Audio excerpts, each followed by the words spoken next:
happy Tuesday. It is our first live stream of the week. And you know what that means. It means time to gift some memberships. You guys are so generous.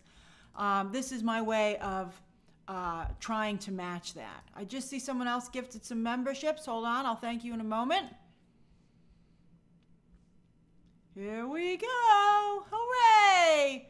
Thank you, NG8. Thank you, Danny. Thank you so much.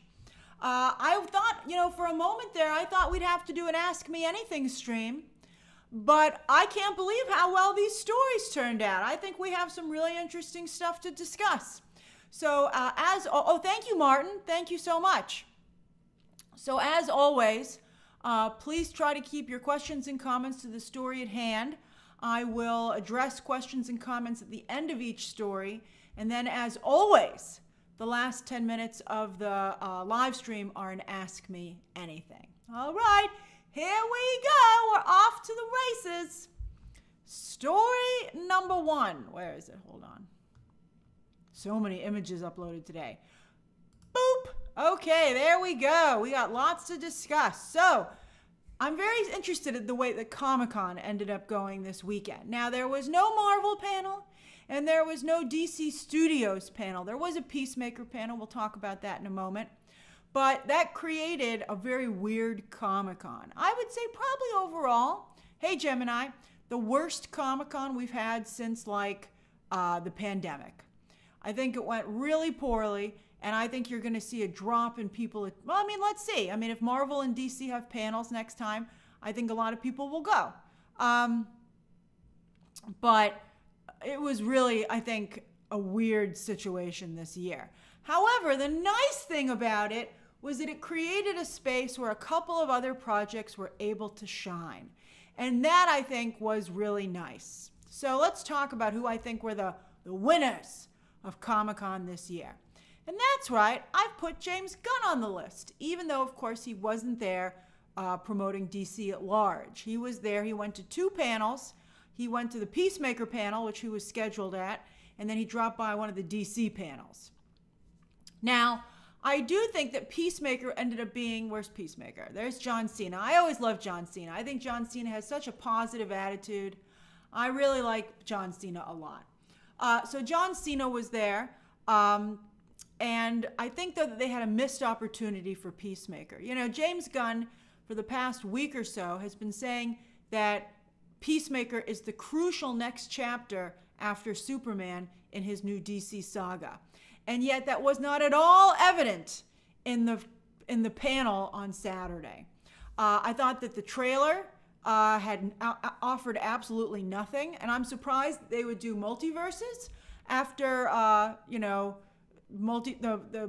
it's gone so poorly for Marvel. Hey, The Great Adventures of William Swift. That's a great name. I hope that you're William Swift. But also, there was no Superman Easter eggs in the new trailer. There were no Easter eggs whatsoever. It seemed it went back to seeming like a very small, isolated show. There was no Amanda Waller. There was nothing. It was very bizarre. So I thought that was unfortunate that they didn't cut the trailer to be something that people talked about a little bit more. I did think that it was a really beautiful headline that when he went to the DC panel as a surprise guest, the DC Comics panel, he got a standing ovation. I thought that was charming. I thought that was really charming that happened. And I think one of the things that I think worked for Gunn over the weekend was that he came across as a fan. Maybe not always the greatest businessman, but I think it's undeniable that these are his peoples, right? I think, that's a funny comparison, Madav, that The Rock got booed. But let's not be mean to The Rock. The Rock was trying so hard, and, he had a lot of stuff. And James Gunn was creating some of those issues for him, to be honest. So I don't want to, it is a funny comparison, but I don't want to be too mean to Dwayne. He tried really hard. He was coming from a good place. And that's right, Ben. The Rock has his sights on an Oscar. At least an Oscar nomination. He ain't going to win, but hopefully he can get nominated. All right, back to James Gunn. So James Gunn, I think, really came across very much like a fan over Comic-Con weekend. He wasn't there for business purposes. He wasn't promoting DC as a whole. He was promoting a passion project, Peacemaker, and just a love of comics. So this is the kind of self-promotion I think is a better match with James Gunn instead of sticking himself in every single Superman article and video and picture. Like, it really was awkward when Entertainment Weekly put David Cornsweet and Rachel Brosnahan in a phone booth for a sexy shot, and then they panned to the right and James Gunn was reading the Daily Planet next to them. You were like, what? But this was, I think, a really wonderful weekend. Psycho, the standing ovation was at the Peacemaker panel? All right, well, he got it somewhere, but I thought that was really nice. And I think that, it was a Kevin Feige wasn't there at all. And it ended up being a great weekend for James Gunn overall because he got some great headlines out of Comic-Con, and he ended up having the bigger opening weekend between Superman and Fantastic Four. And he was, once again, in the public eye. He's just out there amongst, again, the people. And I think it was a very good look for him. This is the best. And he wasn't grandstanding, which was great. So I think the drop by for DC Comics was great because you want to draw more attention to the comic books. So I thought it was really great. Hey, Daniel. I thought he did a great job over the weekend. But let's talk about the fact that even though he is the producer of Coyote versus Acme and helped come up with the story, and John Cena is one of the stars of Coyote versus Acme, they did not attend the panel, even though it was the exact same day as the Peacemaker panel. So they were both at San Diego. So I'm wondering if they're because James Gunn and John Cena are so heavily associated with Warner Brothers still and DC that maybe Warner Brothers said not to do it. I was surprised that they weren't there. It would have been nice, if James Gunn really wanted to even be more lovable. How times change. Isn't that funny? I think that it would have been wonderful for him to have stopped by and said hi. And I'm really surprised that John Cena wasn't there because John Cena will go to any party, which is part of his charm. I saw a wonderful thing about him. He's flying all over the world for wrestling, and he had a fan like in Eastern Europe who was gravely ill, and he stopped by this kid's birthday party. He just said, let's have my private plane stop in this country and go in and say hi to this kid on his birthday. And you're like, that's amazing. Hey, Bubbles. Thanks for gifting that membership. Did you changed your avatar picture there? Yeah, it must be legal, Madav, because John Cena is a very nice man and will, again, support anything. Aubrey says he did a Make-A-Wish for a friend of yours. I think John Cena has done the most Make-A-Wishes of anybody, right?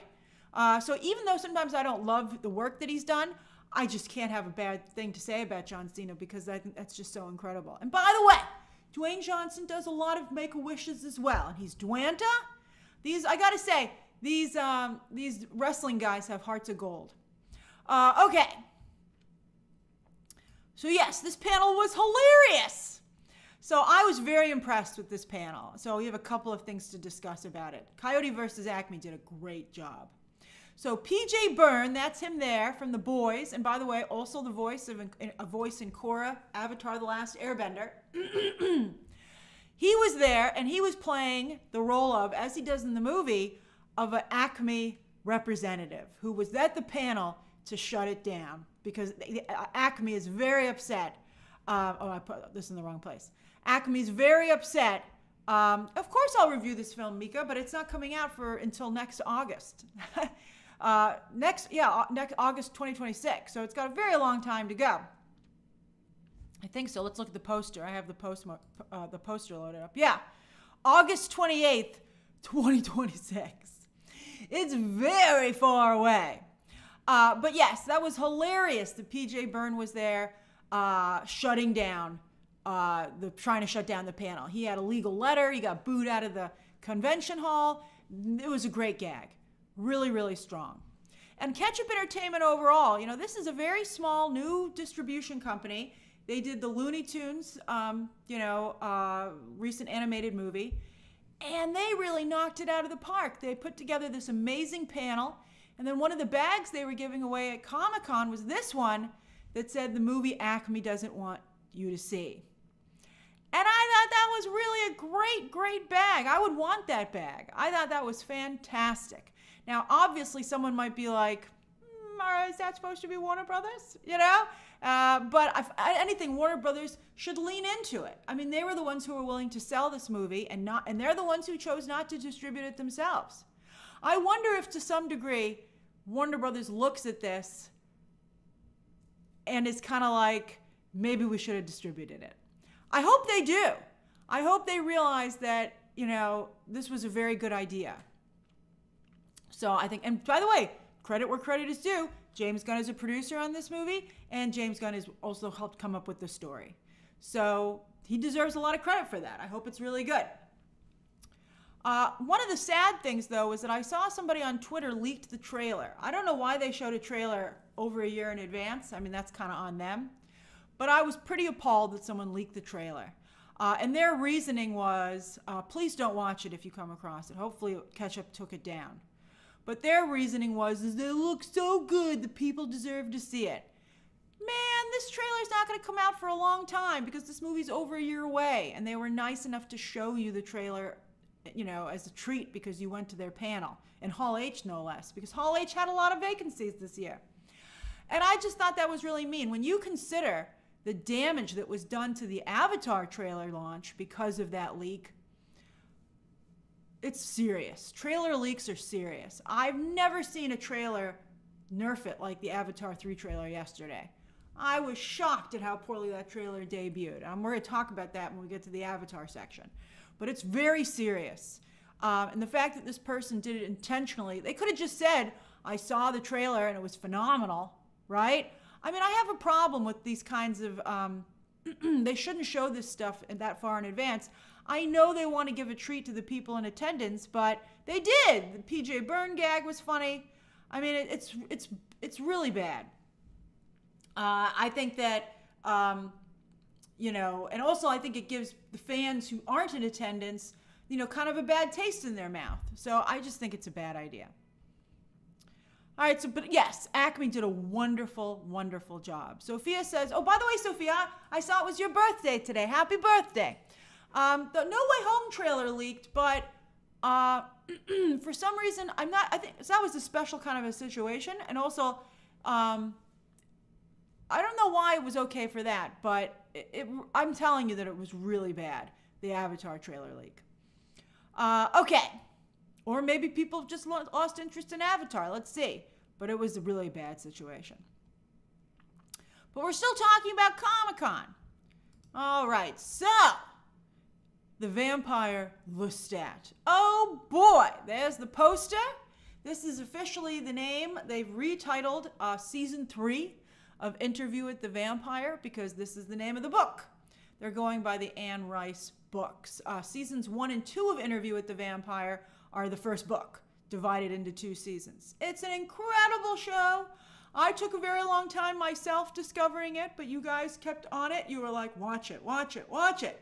And then the best thing that could have happened for this show is they put season 1 on Netflix. It's still there. See, Oasis loved it, right?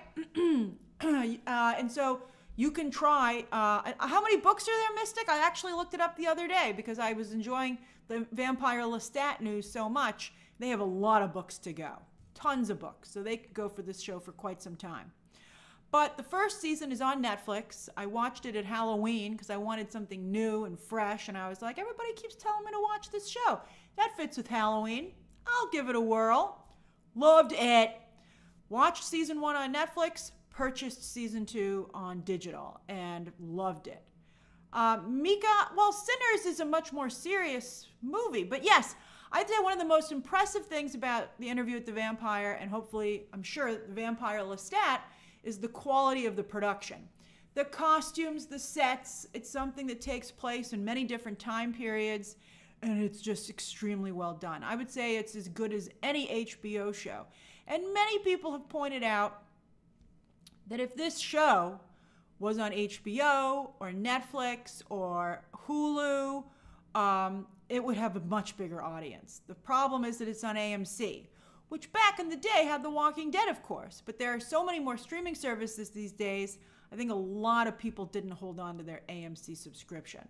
But this is, I would say, one of the best shows. I've told you recently, I feel this is like The Boys before it blew up, and I think that The Vampire Lestat might blow up with this third season because it trended almost top 10 on Saturday evening, which was incredible, an incredible thing to witness, to see. Well, Sam Reed helped it trend by having a lot of shirtless pictures and video that they released. They did a great job with news.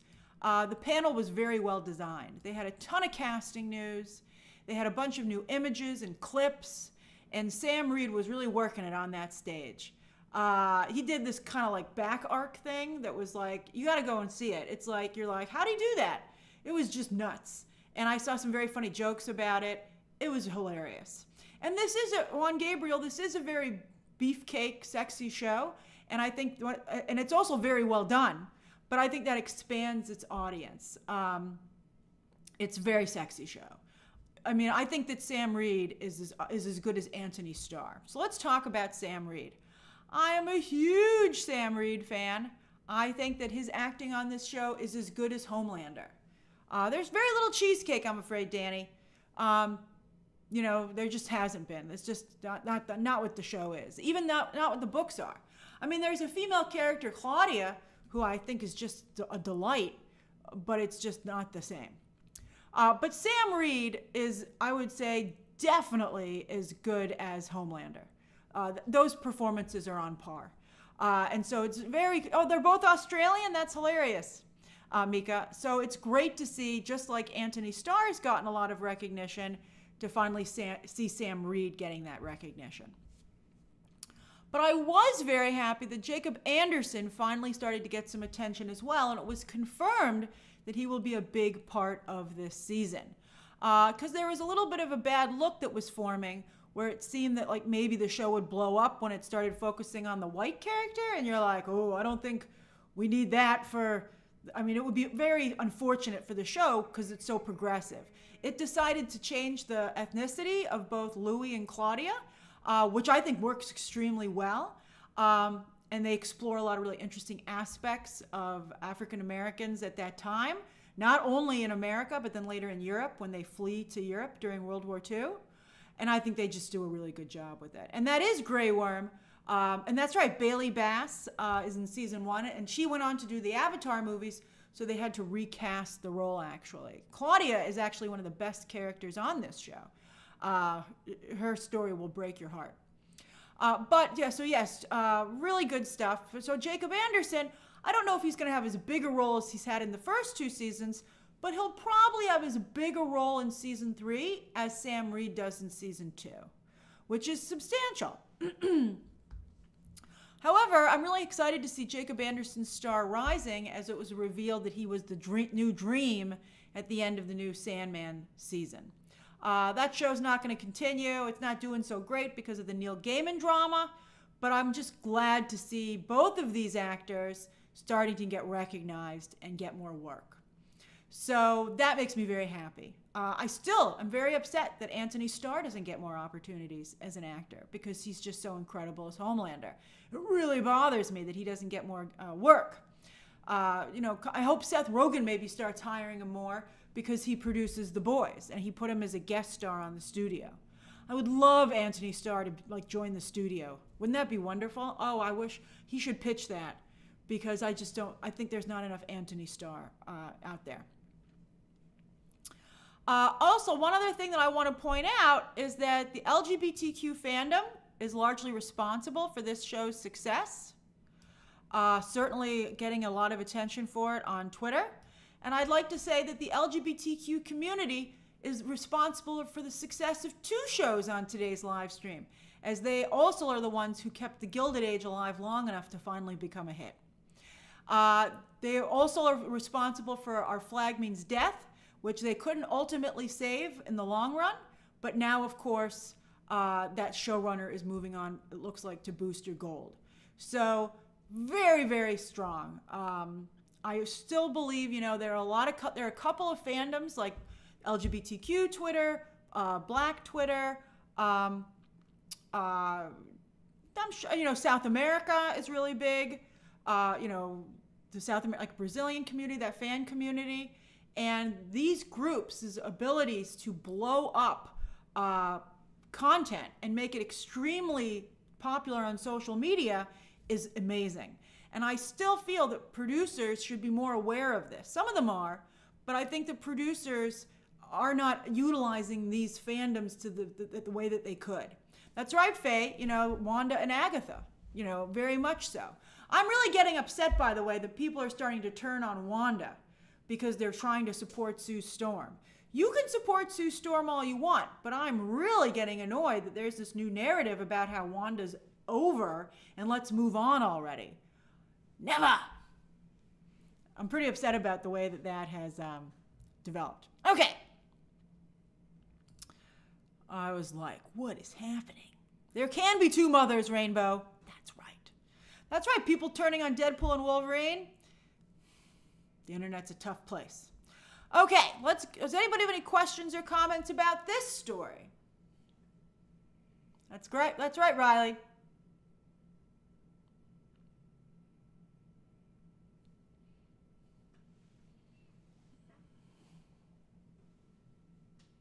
I didn't see any Wanda fans getting upset at Sue's baby.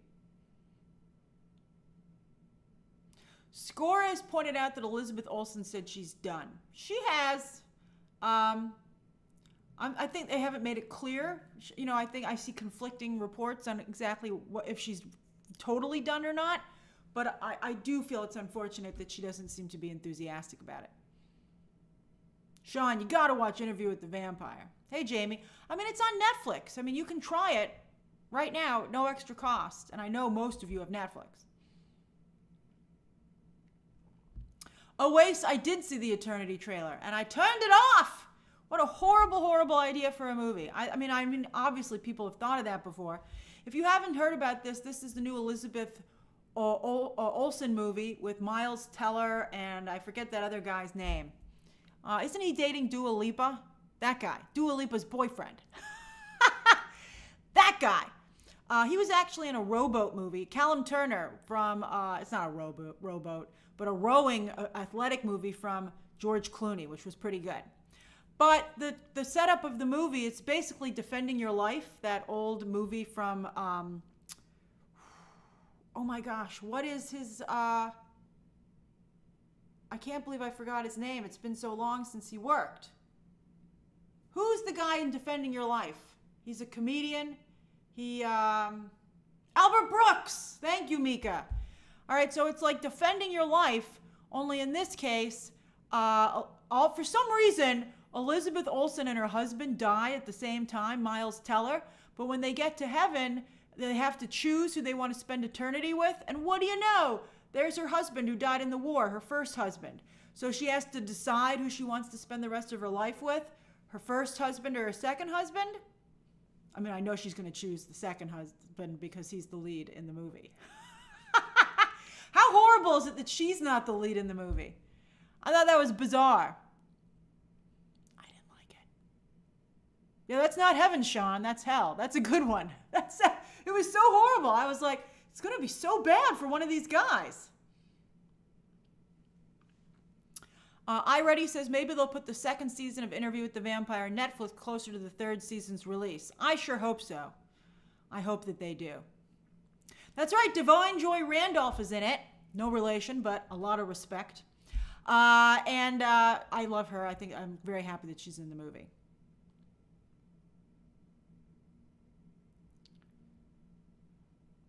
Yes, Senor Lullaby, Vampire Lestat is the third season of Interview with the Vampire, based on the second book. Juan Gabriel says his theory is that Elizabeth Olsen is really mad that her only acclaimed work is WandaVision. I would agree with that. I do think I also feel that's what's going on. I feel that Elizabeth Olsen felt she had a really strong, promising career as a serious actress before WandaVision, and now she's having trouble getting hired. But I don't know. I don't think that's going to come back. So I think it's stupid to say no thank you to being Wanda.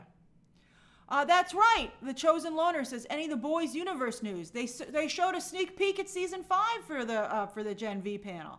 But for some reason, I don't think the Gen V panel really hit, so I didn't choose it. In fact, I forgot about it when I was making this list. I watched the new trailer, but I thought there was not a ton there. I mean, I'm definitely going to watch it and cover it, but yeah, R.I.P. Chance Perdomo. Very sad.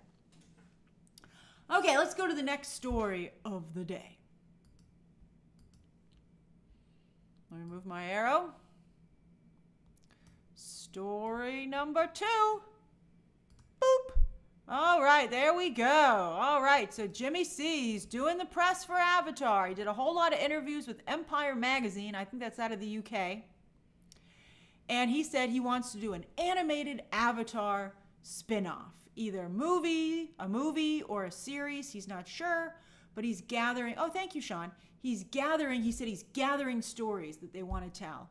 And he said stories that we can't tell in the main movies, but that would be exciting to explore, like who were the first humans that landed on Pandora and stuff like that. So I think that's interesting. But I think one problem is that there's already an animated Avatar. Although, to be fair, they have also now done a live action one. But I'm sure that they're like, you got to be kidding me. This guy just won't leave us alone. So he SMR Goose, he does have a large passion for this franchise, but how much of his time is it going to take up? He wants to do this, Japanese nuclear bomb movie. He was promoting the book today, which I thought was weird. I was like, wait a minute, was this book not released yet? And then also he was saying he wants to do this like gothic fantasy adventure movie based on a book that just came out. And I'm like, when, Jimmy? I actually felt kind of bad for the author. He said, I love this new book about monks and vampires and werewolves and fairies. I'm going to buy it. And then I was like, that poor author, because he probably felt that his book would do extremely well and maybe become a movie. But now James Cameron has optioned it and he has no availability for like years. So I thought that was crazy. I was like, I hope he got paid a lot of money, that author. James Cameron's a very messy guy. I think he's right about his criticism about Oppenheimer, but that's fine. The movies will be a book-ended set, I wouldn't criticize Oppenheimer too much. I just think, that was one of my complaints about the film as well. People are like, but you don't understand. When people were stomping their feet in the auditorium, that was the darkness. And you're like, I think, it pales in comparison to actually seeing that bomb go off. Hey, Sean. I think that his horror at what he had done would make a lot more sense if you'd actually seen what he'd done. Okay, but we're talking about Jimmy C's blue stuff. All right, but there's a precedent for this. So he said he was referencing the Animatrix, okay? He said that the Animatrix was a great example of world building for the very popular franchise in animation. And I agree with that, but there's been even more recent examples, right? There's Star Wars Visions. Didn't really do that well, but I think it was, well heralded. But then also I think Predator, the recent Predator, Killer of Killers, this animated movie on Hulu did pretty well. And in fact, they added a new bonus scene at the end of it at Comic-Con, revealing that Danny Glover and Arnold Schwarzenegger's characters were a part of this world and were still alive. Which I thought was very interesting. I wouldn't say Creature Commandos. That's funny. I don't agree with that because that's its own thing. It's not really an extension of the universe, in my opinion. So it's not a bad idea, actually, in my opinion. I think that's something I would consider, actually, if I were Disney. He said he's pitching them on it, so it's not greenlit just yet. Now, of course, obviously, the big question is, should this be on Disney Plus or Hulu? I'll tell you right now, it should be on Hulu. Hulu content performs better for some reason. I think for sure Hulu. That's where Killer of Killers was. I think that if he does this animated Avatar movie or series, he said maybe it'll be theatrical. It should be on streaming. I don't know. Streaming killed Marvel. So I'm not sure. But I think it should be an anthology. We'll see how Eyes of Wakanda does on Friday. Boy, they moved that all over the place, didn't they? Eyes of Wakanda, it's 4 episodes. They're dropping them all at once. It was supposed to come out on August 6th. Then they moved it to August 27th. And then just yesterday, they moved it to Friday. And you're like, what? So we'll see how that works. They're not doing that show any favors. Avatar 3, oh, Disney versus Netflix. That's funny. And then Tim O'Duck says, does anyone actually care about Cameron's Avatar apart from being a movie event? Oh, you think? I don't know. I think that this is what, let's get to the next point on that note. I think this all depends on how Avatar 3 performs. I think there's a lot riding on Avatar 3's performance. Avatar 2 was a movie that came out, as I stated yesterday in my coverage, over a decade after the first one. And there were, oh, look at Maisie. Maisie cares, damn it. But there were significant advancements in 3D technology in that time. And it was a long time. That's right away, Size of Wakanda is Friday. So, okay, I'll do a poll at the end, Ryan, for of this segment. I'll do it now.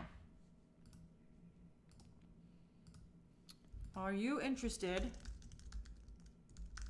in animated Avatar stories? I sure am. Maybe. Need to see trailer. Maybe. Need to see Avatar 3. And then, heck no. Okay, by the way, anyone who's watching can vote in a poll. You don't have to be a member to vote in a poll. But as I told you, that trailer really nerfed it yesterday. And it's only been 3 years since the last Avatar. So I'm not sure if Avatar 3, I mean, Jimmy C has set the bar so high for himself. He's like $2 billion for both movies. So it's like, and also you never know, people today are, it's a different world since 2022. Everybody was still pretty nice and happy in 2022.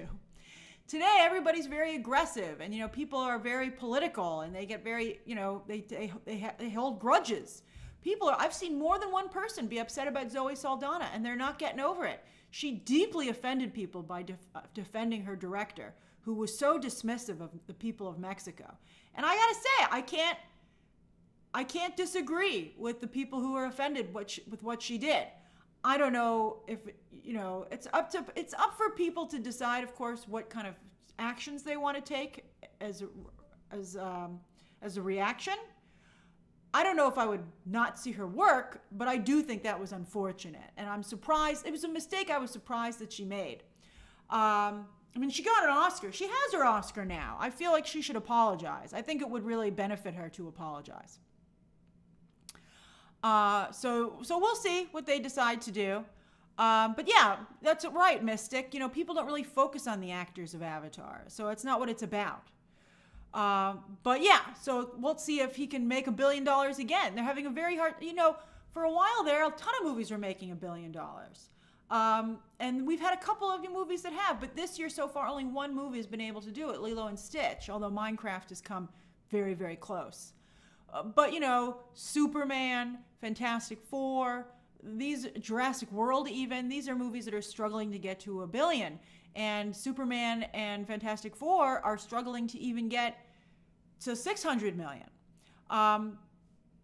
So I think, I'm not sure how Avatar 3 is going to perform. So I think they're waiting to greenlight an animated spin-off until Avatar 3 comes out. And in fact, Avatar 4. James Cameron keeps going around saying he's doing Avatar 4 and 5, but is he? I looked it up. They've filmed a significant part of the motion capture for Avatar 4 because they wanted to make sure that the actors, there are a lot of teenage characters in the movies, they wanted to make sure they stayed in the same age range. So they shot all that at once. However, they haven't finished the filming for Avatar 4, and I bet you they have not done any VFX for it, or very little, because I'm sure Disney's not going to pay for that until they see how this new movie performs. So let me see what the poll says. Let me close this poll. Okay, are you interested in animated Avatar stories? 42% say heck no. Oh no. 25% of you maybe need to see the trailer. Not only 20% of you, 19% are excited. And then 12% need to see Avatar 3. That's pretty bad. That's not good. I think I have some concern about Avatar 3 because I was shocked at how poorly, it was a non-story yesterday, which was bizarre. Some people are saying, it's not a social media kind of a franchise and people just go. And maybe they do. I mean, it's the big Christmas movie. But I don't know. I'm not sure. I definitely want to see it, although I can tell you that I don't think anybody in my family is excited about it. So we'll see how it works out. My family, I think I convinced them to see Avatar 2 like after New Year's. I was like, you gotta see it. The technology is incredible. Okay. Does anybody questions or comments about this story?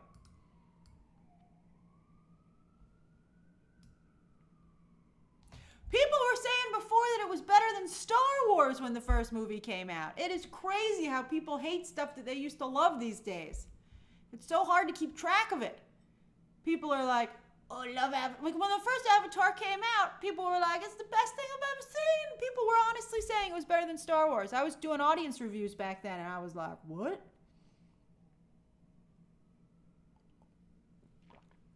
Titanic is still the best James. Well, T2 is the best James Cameron movie. Well, they're tied. They're tied.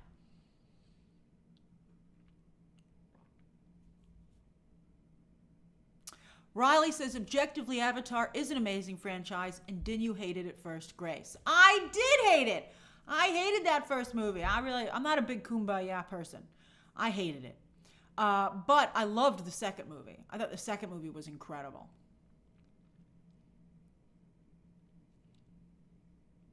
Becky, AMC Lincoln Square is not only reopened, but I believe they're using the theaters in the basement. I wouldn't go to any of them in the basement because that was a lot of water. And as someone who's had experiences with mold, there's no way I'm going down there for like a year. However, the theater is operational.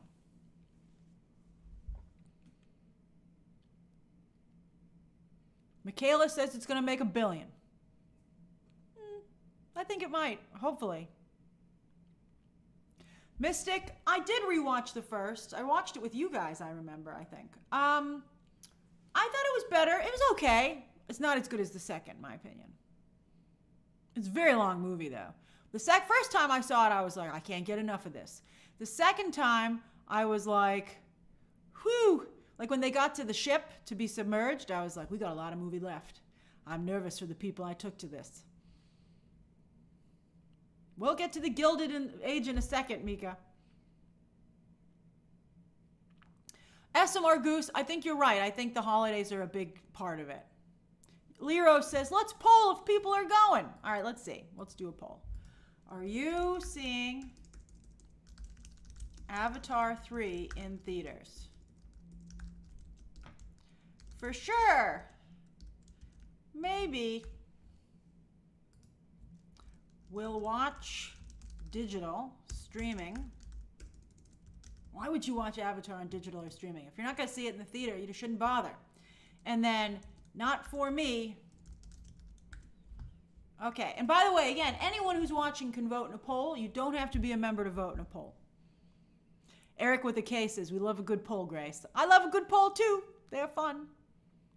Oh, Danny, I missed your super chat? Hold on. Same story, different setting. It was water, now fire. No, I don't think it's the same story because like we have evil avatars. I mean, Na'vi now. Jin says the visuals are so stunning he or she would have FOMO if they didn't see it. Ethan says he watched Avatar 2 on a crappy hotel TV and it still was good. That's great. That's quite the endorsement. I watched it on you said a 24-incher. What hotel were you in that they still had a 24-inch TV? That's hilarious.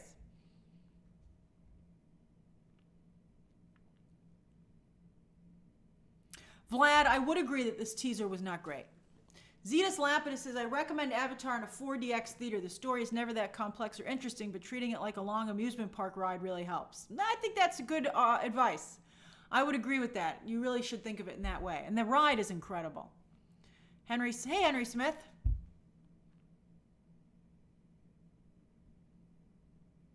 Maisie Olsel has watched it at home and says it holds up pretty well. Vaughn is like me. Vaughn's stupid. That's a great. Hated the first movie. Watched the second on my phone. On your phone, and you still loved it. I love it. That's hilarious. Sean is also a big Avatar fan, but agrees that the new trailer was not great. All right, let me close this poll, and let's get to the Gilded Age. All right, so are you seeing Avatar 3 in theaters? 48% of you are definitely going, but 30% of you aren't going to go. That's interesting. 16% of you say maybe, and then 5% of you will wait for digital or streaming. That's interesting. I bet, that's like 56, almost 60% of you will go, maybe. That's pretty good. I think when the holidays roll around and you got nothing to see, you might cave. Oh, and I had a question there. Marky Mark says, I feel like Deadpool and Wolverine is like No Way Home, and that it played a lot on nostalgia and made people feel good, but doesn't have a good enough story to stand on its own. Maybe. That might be true to a degree, but it's so fun, and I think the movie was so much fun to watch. I'm not going to watch it again, but I really, really enjoyed it.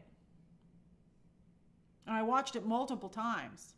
Oh, in theaters. Juan Gabriel makes a very, very interesting point. Avatar's competition is not at theaters, ironically, but at home with Stranger Things, which is dropping multiple movies throughout the holiday season. Timodoc says, if you have to go to see Avatar in 4DX so that it feels like a theme park ride, that fully explains why it has no legs outside of being a movie event. But does it need legs? Because it makes billions of dollars in the multiplex, which just goes to show you how much money is in theaters when you truly activate a large group of the population. Now, I'm always amazed by how few people actually go to the movies. You think Wicked for Good is the competition, Ben 10? Maybe to a degree. Wicked will lose all of its premium screens, though, to Avatar. And Wicked comes out like the week before Thanksgiving. Hey, Devin. Thank you. Oh, sorry. Let me just text that person. I never should have connected my stupid phone.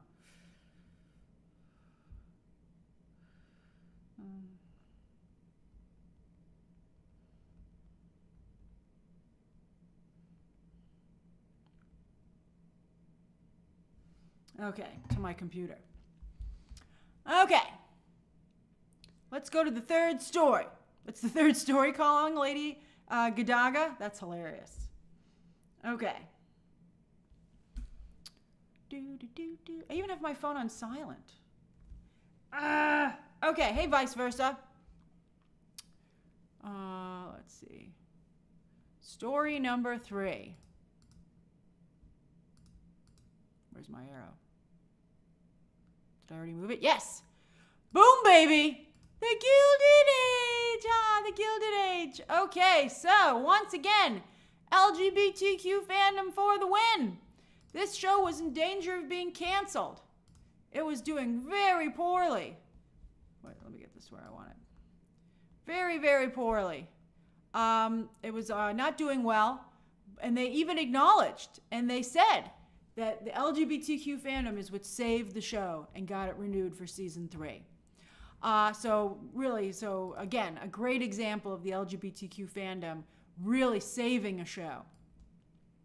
I think another thing that really helped this show was that it moved from Monday to Sunday. When the Gilded Age first premiered, it was a Monday night show. Now, in its defense, HBO's defense, Chernobyl was a Monday night show, and that did incredibly well.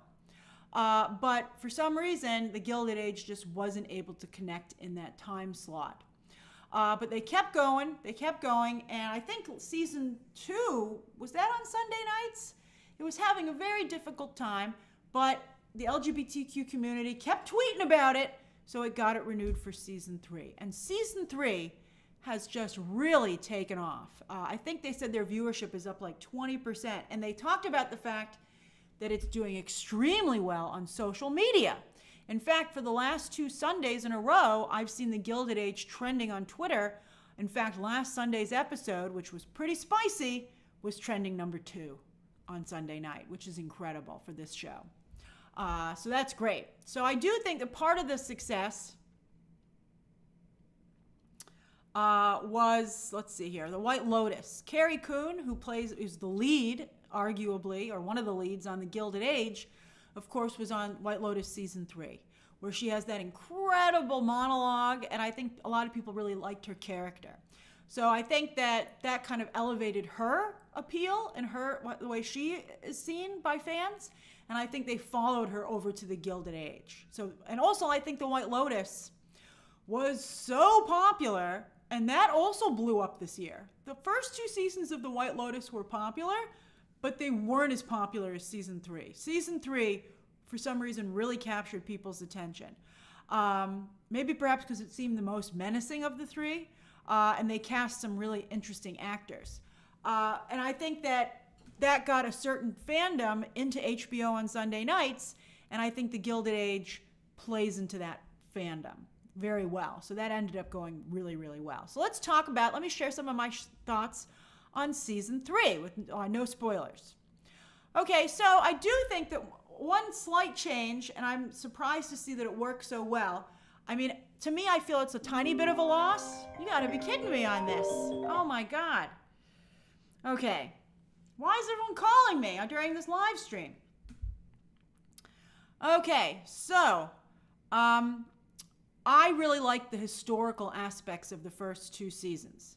Seasons 1 and 2 really tied in a lot of New York history and historical figures and moments in history, like the arrival of electricity and stuff like that. I really liked that element of the show. However, for season 3, they've almost entirely stripped that out. And instead, they're focusing more on drama. And it seems to be working. So while for instance, the painter-singer is highlighted in the early episodes, and there's actually an exhibit which closes on Sunday at the Metropolitan Museum of Art of his paintings. So you go check that out if you're a New Yorker while you still can. And I appreciated that correlation.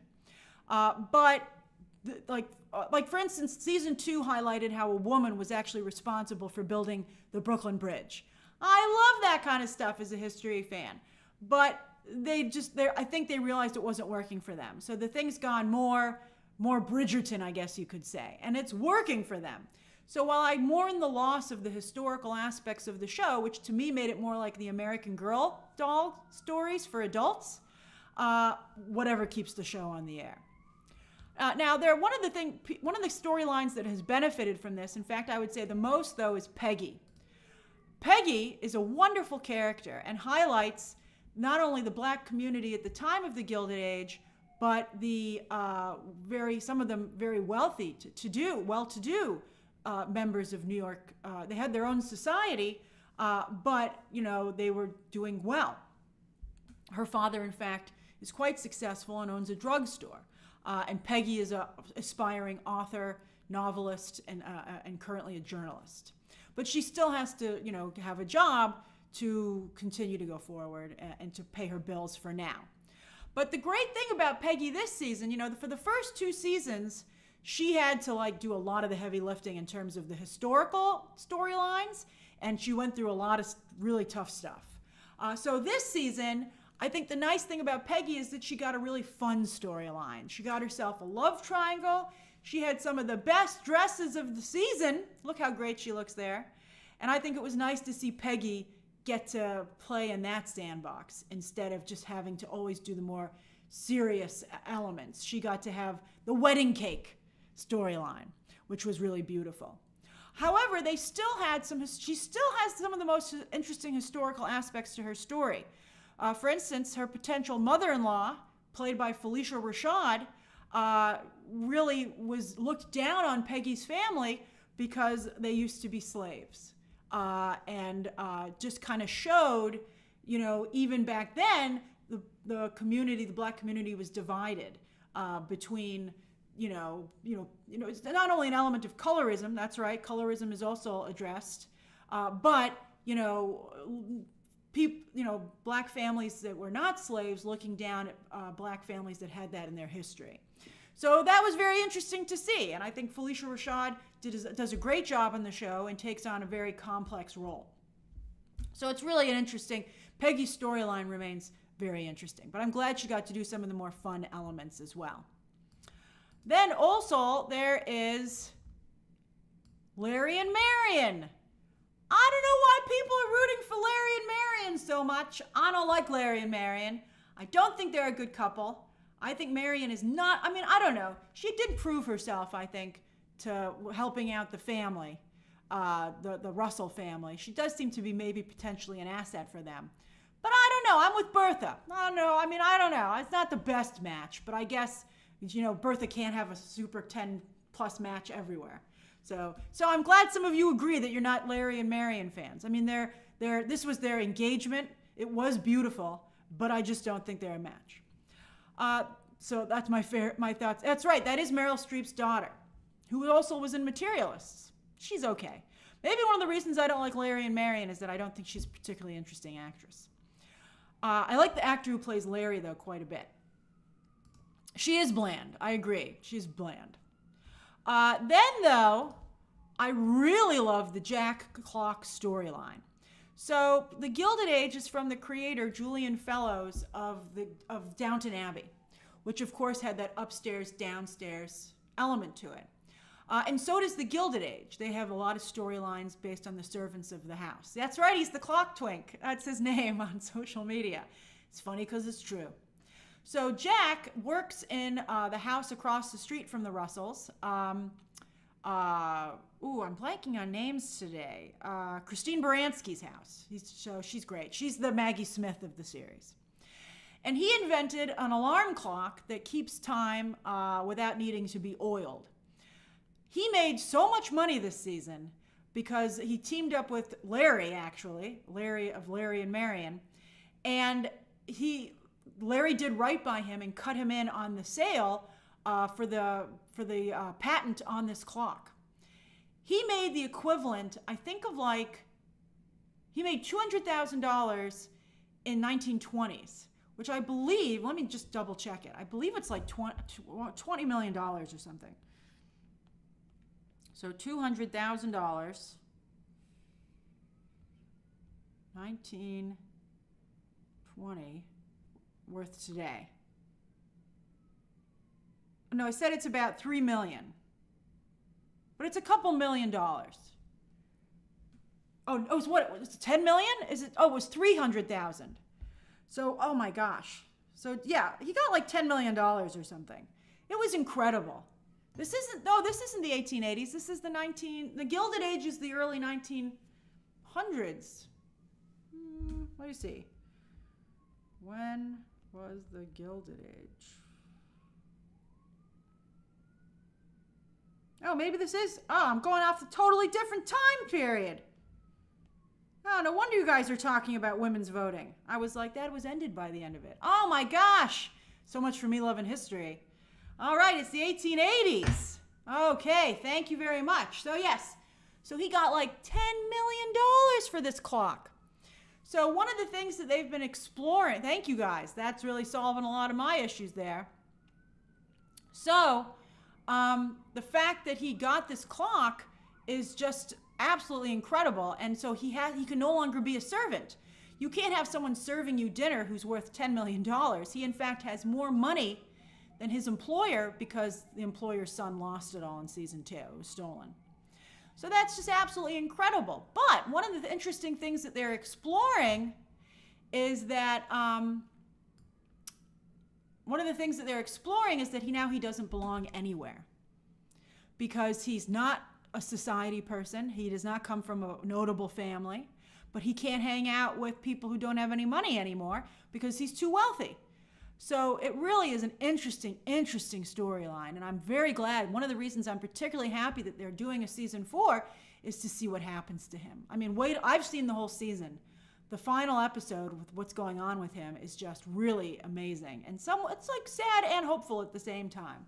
But it's just really incredible. I think he's a really interesting character. And also, it's interesting because some people I've seen say it's a distinctly American issue. That was happening at that time, because they still had the classism of Europe, but they had the ability to move within that of America. And so it's really fascinating. All right, then finally, leave Bertha alone, damn it. I love Bertha. I think Bertha is misunderstood. So Bertha's having a really rough season. I don't appreciate her family's attitude towards her because they're all willing to take her help when it benefits them. But as soon as they are totally happy about one of the things she's done, or they don't see her vision, they're all upset. I'm like, this family wouldn't be nearly as successful and have the advantages and opportunities that it does if not for Bertha. And she's working so hard to help all of them, and I think it's horrible how they're treating her this season. I'm very upset about it. Also, particularly when you see the season finale, but I hope Gladys is happy. Gladys just wouldn't stop complaining about having to marry the Duke. I don't want to marry the Duke. Instead, I'm going to marry every loser I can find who doesn't actually like me, but instead just wants my money. And her mother kept saying no and no and no. And on every person that Gladys wanted to marry, Bertha was right. None of these guys was a good choice. So, the very fact that I think we're at the point you can see where Gladys is maybe kind of enjoying being married to the Duke now, and in fact is becoming a junior Bertha, and is becoming as good as her mom, and is enjoying how awesome that is. I hope she's happy that she turned her brother and her father against her mother when her mother was right all along. So I hope Gladys fixes this garbage in season 4, because she really owes her mother an apology. I mean, wait till you see the end of season 3. My God. I was like, I'm pretty upset with you, Gladys. I'm very happy for you, but I'm also pretty upset with you. All right, then, finally, supporting divorced women. One of the greatest storylines is that one of the people in Bertha's social circle, her husband divorces her because he's fallen in love with someone else. So this is not this woman's fault, but she finds herself suddenly divorced. And because of the rules and the social rules of that time, their social group wants to get rid of her. And so she's like, what am I going to do with my life? I just have nothing to do. So Bertha is like, I'm going to support her. And some people are saying, because they think maybe Bertha might end up getting divorced, don't you dare, George Russell. Don't you dare. I hope she takes all your money if you divorce her. Although I don't think divorcing rules were that aggressive back then. But anyway. But yes, I thought it was wonderful that Bertha stood up for her and was like, especially, well, you'll see what happens. It's a very good story. Yeah, I don't know. I have to say that I think I have to go in just a minute. George Russell is acting out of character because he's always been so supportive of Bertha. And I think this is one of the things that annoys me about the storyline. And he's always seen her vision and understood her vision. I mean, he is also equally crazy in business. I like Oscar quite a bit. When you see how Oscar's storyline ends in season 3, you will be amazed at how good he has himself set up. I love what they did for the character at the end of the season. But yes, I just feel like, it feels to me like the writers just made George do this for drama, because I don't think he ever would. All right, I actually have to go. I have a meeting, so I must go. I cannot do Ask Me Anything. I apologize. I ran out of time because I was talking so much about the Gilded Age. Go watch it. It's on HBO Max right now. I think it's a wonderful, wonderful show.